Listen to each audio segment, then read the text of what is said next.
Okay, everybody, welcome back. Today we're going to talk about my new book, Influential Rapport, Influence and Persuade in Work, Life, and Leisure. So, this book is about strategically leveraging rapport when you're in any human interaction. Rapport happens in every interaction, but most people believe that it's a binary process. You either have it or you don't.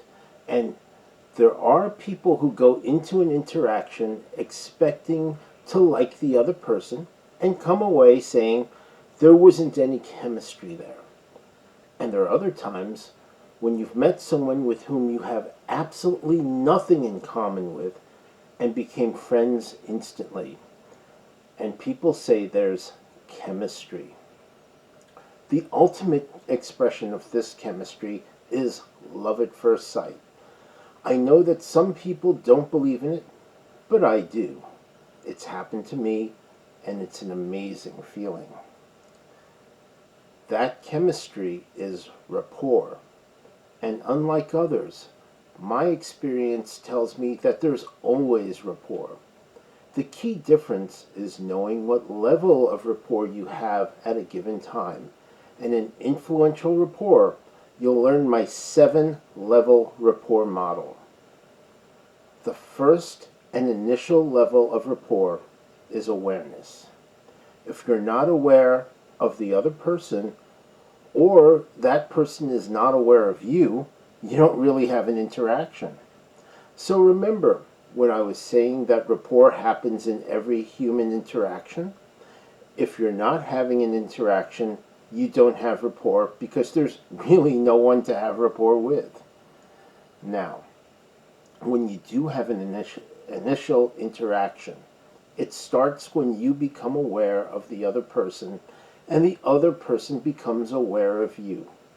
It's a shallow level of rapport, and the boundaries that you have, the ones that we erect to protect ourselves on, are high on both sides.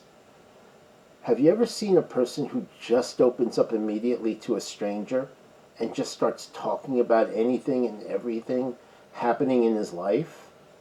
It's a common technique in sitcoms and comedy sketches, because when it's not happening to you, it's funny. But when it does happen to you, it's very uncomfortable because your boundaries are still up and the other person's are not. So the first level is being aware of the other person and aware of the boundaries of that person. If you're not, you risk those boundaries becoming inflexible, and if you lower yours too fast and too far, then you've really kind of set up a situation where the other person feels that he or she has to defend him or herself.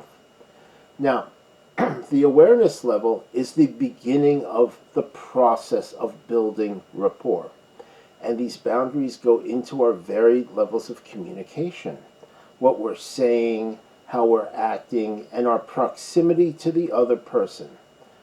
That's why in transactional interactions, say for example in a store, there's a physical boundary in the form of a counter. That's why on the sales floor in an Apple store, they don't have counters, but they use them at the Genius Bar. There's a different level of rapport experience they're trying to create. So, more on this level in my new book, Influential Rapport, Influence and Persuade in Work, Life, and Leisure.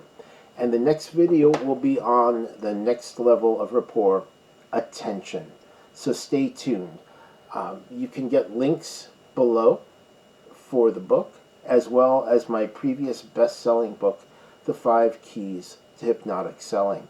And these skills and strategies all work together because this is a strategic book which tells you when to use the tactical skill sets in the 5 Keys to Hypnotic Selling. Thanks very much, and look forward to the next video.